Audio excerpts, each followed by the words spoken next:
በስመ አብ ወወልድ ወመንፈስ ቅዱስ አሐዱ አምላክ አሜን። ሕማማት ክፍል 1 የመጀመሪያው ቁስል ዲያቆን ሄኖክ ኃይሌ እንደጻፈው።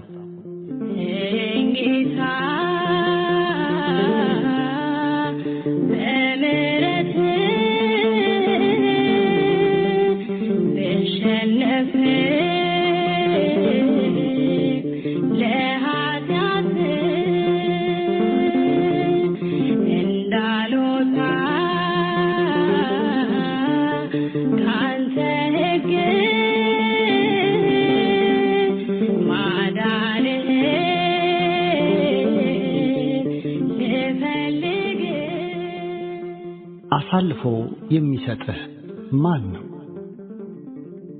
ስለ አስቆሮቱ ይሁዳ መጽሐፍ የሚማርክ ርዕስ ጉዳይ ያለመሆኑን የምናውቀው አራቱ ወንጌላውያን አስገዳጅ ከሆኑባቸው ጥቂት ቦታዎች በስተቀር ስለ ይሁዳ ብዙም ባለመጻፋቸው ነው። እኛም የይሁዳን ስም ሳናነሳ ጌታችን ስለተቀበለው ሕማምና መከራ ብቻ ብናነሳ ምንኛ በወደድን።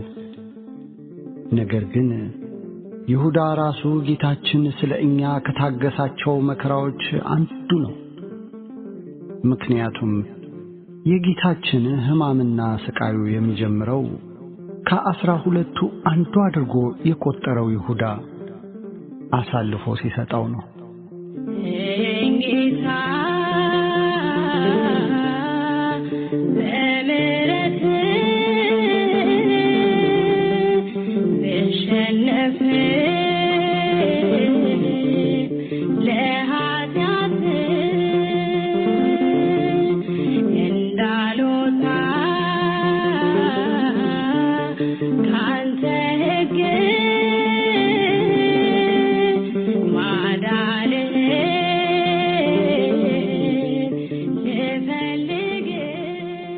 በዕለተ ዓርብ በጠላቶቹ እጅ ከተሰቃየው ስቃይ ይልቅ በወዳጁ ይሁዳ ምክንያት የተሰቃየው የህሊና ስቃይ እጅግ የከፋ ነበር።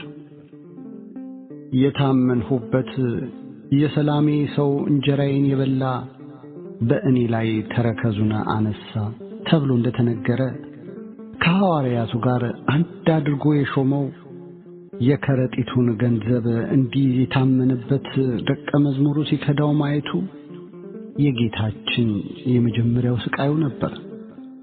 መዝሙር 41 ቁጥር 9 ጌታችን ስለ ይሁዳ በመንፈሱ ታወከ ተብሎ ተጽፏል። ዮሐንስ 13 ቁጥር 21 ከዚያ በፊት በመንፈሱ የታወከው የሚወደው አልዓዛር በሞተበት ወቅት ነበር። ዮሐንስ 11 ቁጥር 33 ስለዚህ ጌታ በሥጋ ለሞተው ለሚወደው አልዓዛር በመንፈሱ ታውኮ እንዳለቀሰው ሁሉ አሳልፎ ለሰጠውና ራሱን በነፍስ ጭምር ለገደለው ለሚወደው ይሁዳም አልቅሶለት ነበር። በነቢዩ ዘካርያስ ሰውም ይህ በእጅህ መካከል ያለ ቁስል ምንድነው ይለዋል። እርሱም በወዳጆቼ ቤት የቆሰልኩት ቁስል ነው ይላል ተብሎ የተጻፈለት ክርስቶስ ቁስሉ የሚጀምረው ከወዳጆቹ በሐዋርያት ቤት ውስጥ ይሁዳ ባቆሰለው የህሊና ቁስል ነው። ዘካርያስ 13 ቁጥር 6 ይሁዳ የሚለው ስም ከ12ቱ የእስራኤል ነገድ አባቶች አንዱ ስም ነው። ስለ ሊያ ደግሞም ጸነሰች፣ ወንድ ልጅንም ወለደች። በዚህም ጊዜ እግዚአብሔርን አመሰግናለሁ አለች፣ ስለዚህም ስሙን ይሁዳ ብላ ጠራችው ተብሎ ተጽፏል። ዘፍጥረት 29 ቁጥር 35። ይህ ስም የአስቆሮታዊው እጅ ገብቶ ተጠላ እንጂ በብሉይ ኪዳን ሰዎች ለወንድም ለሴትም ለማውጣት የሚመርጡት ስም ሲሆን በዕብራይስጥ ምስጉን፣ እግዚአብሔርን አመሰግናለሁ፣ በእግዚአብሔር የሚታመን ማለት ነው።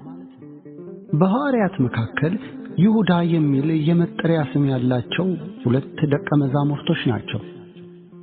አንደኛው አብሮ በማደጉ የጌታ ወንድም ተብሎ የተጠራው ታዲዮስ ሲሆን ከአስቆሮቱ ክህደት በኋላ ይህ ስም ተወዳጅ ባለመሆኑ ወንጌላውያኑ እውነተኛውን ይሁዳ የአስቆሮቱ ያይደለ ይሁዳ ብለው የለዩት ሲሆን ራሱንም የያዕቆብ ወንድም ይሁዳ ብሎ ለይቷል። ዮሐንስ ምዕራፍ 10 ቁጥር 22፣ ይሁዳ ምዕራፍ 1። የአስቆሮቱ የሚለውን ቅጽል ትርጉም በተመለከተ የተለያዩ ማብራሪያዎች አሉ። የመጀመሪያውና በብዙዎች ዘንድ ተቀባይነት ያለው ሐሳብ ቂርያት ከምትባል በእስራኤል ደቡብ ክፍል የምትገኝ የይሁዳ ነገድ ልጆች ከተማ የተገኘ መሆኑን የሚያሳይ ስያሜ እንደሆነ ነው። ይህ አጠራር ለይሁዳ ብቻ ሳይሆን ለአባቱ ለስምዖንም ጭምር የአስቆሮቱ የስምዖን ልጅ ተብሎ ጥቅም ላይ ሲውል መገኘቱ የከተማ ስም መሆኑን ለመረዳት ያስችላል። ዮሐንስ 13 ቁጥር 26። ሁለተኛው ትርጉም ደግሞ ጌታችን ያስተማረበት የአራማይክ ቋንቋ ሊቃውንት የሚሰጡት ማብራሪያ ነው።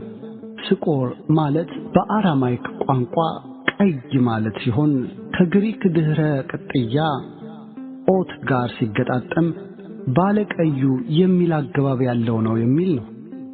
የዚህ ሐሳብ ደጋፊዎች የይሁዳ የጠጉሩ ቀለም ቀይ ነበር የሚል ትውፊታዊ ማብራሪያ የሚሰጡ ሲሆን ይህ ሐሳብም በጥንታውያን የባይዛንታይን ስዕላት ላይ ተጽዕኖውን አሳርፎ ይሁዳ ባለቀይ ቀለም ጠጉር ያለው ሆኖ እንዲሳል ምክንያት ሆኗል።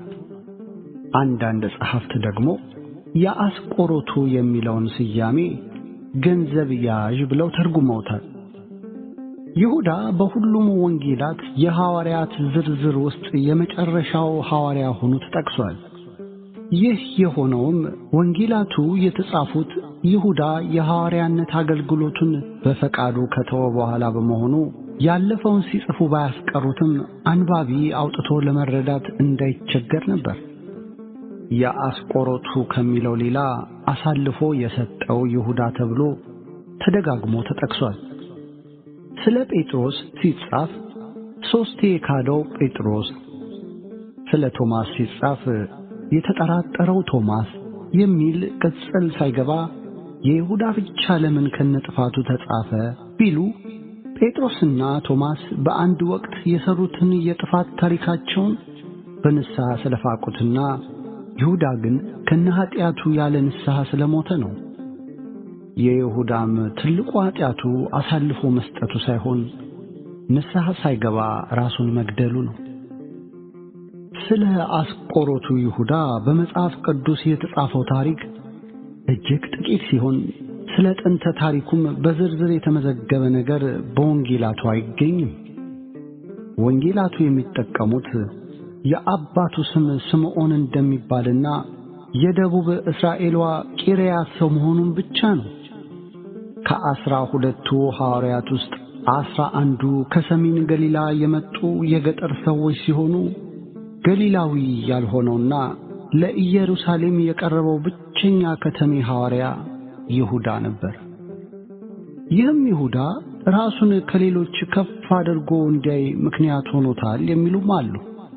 የይሁዳ ታሪክ በዝርዝር አለመመዝገቡን ምክንያት ያደረጉ በኋላ ዘመን የተነሱ መናፍቃን በስሙ ወንጌል ከመጻፍ አንስቶ ይሁዳን እንደተበደለ ጻድቅ ሰው፣ ለኛ መዳን ወሳኝ እንደሆነ ተባባሪ ሰው ወዘተርፈ እየሳሉ ከወንጌል ትምህርት ጋር የሚያጋጭ ብዙ ክህደትን ዘርተዋል።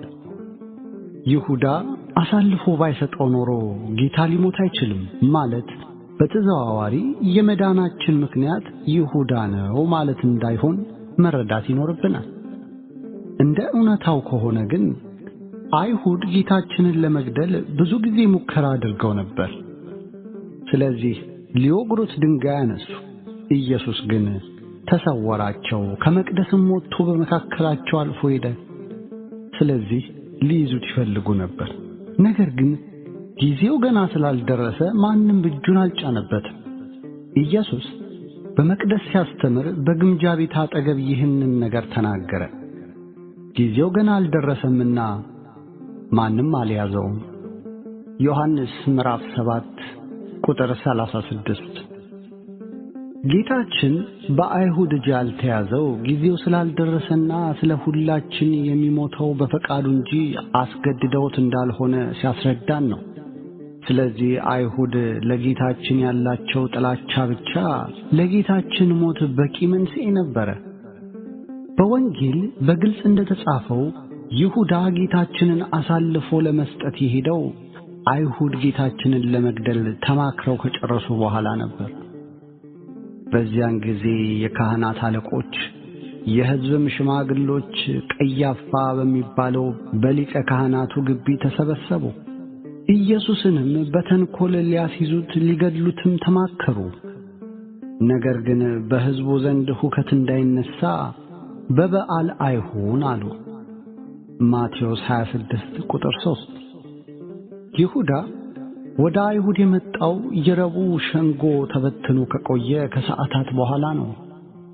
ከደቀ መዛሙርቱ መካከል አሳልፎ የሚሰጣቸው ሰው ይኖራል ብለው ለማይገምቱት አይሁድ የይሁዳ መምጣት ያልተጠበቀ ዕድል ሆኖላቸው ነበር።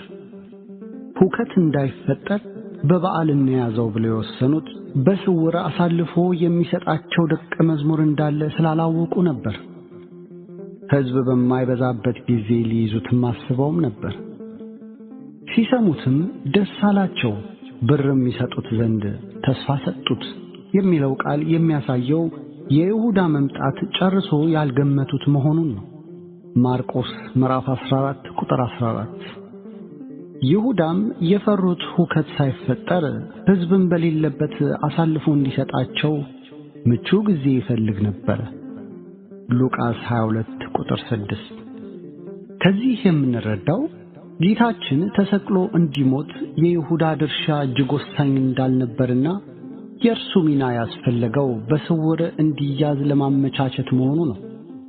ይሁዳ ጌታ የሚያዝበትን ሂደት አፈጻጸሙን ያለ ችግር በማፋጠን ጌታ ብቻውን ሲሆን አይቶ በመንገር በጨለማ ለመለየት እንዲችሉ በመጠቆም ረዳቸው እንጂ ጌታን ለመግደልማ ሊቃነ ካህናቱ በግልም በማኅበርም ከወሰኑ ቆይተዋል።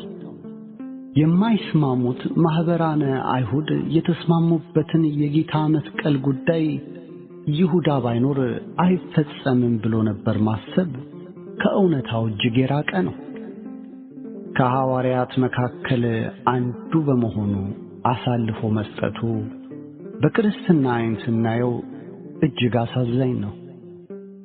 በአይሁዳ ዓይን ግን ይሁዳ ለጌታችን ሞት ያበረከተው አስተዋጽኦ የድል አጥቢያ አርበኛነት ሚና ብቻ ነው። ይቆየን። ወስብሐት ለእግዚአብሔር ወለወላዲቱ ድንግል ወለመስቀሉ ክቡር አሜን።